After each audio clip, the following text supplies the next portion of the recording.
મળતી માહિતી અનુસાર વડોદરા નજીક આવેલ પોર જીઆઈડીસી સ્થિત હિન્દુસ્તાન ફાઇબર ગ્લાસ કંપનીમાં ગત મોડી રાત્રે ભીષણ આગ ફાટી નીકળી હતી। બનાવની જાણ વડોદરા ફાયર બ્રિગેડને કરાતા તુરંત જ 3 ગાડી ઘટનાસ્થળ પર દોડી આવી હતી અને આગને કાબૂમાં લેવાની કામગીરી શરૂ કરી હતી। આગ એટલી વિકરાળ હતી કે જ્વાળાઓ 5 કિલોમીટર દૂર સુધી જોવા મળી હતી।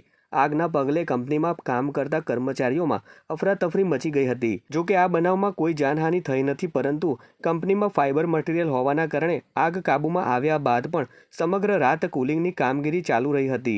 ભીષણ આગમાં કંપની ખાખ થઈ ગઈ હતી।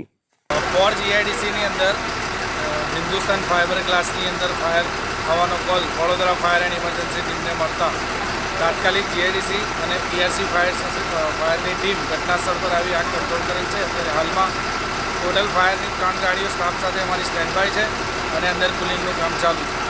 કોઈ જાનહાનિ થઈ નથી અને અત્યારે હાલમાં ફાઇબર મટીરિયલ છે, એટલે one type of plastic materials કહેવાય, એટલે એના કારણે અમે અત્યારે એનો ફોર્મનો મારો ચલાવી આગ કંટ્રોલ કરેલ છે।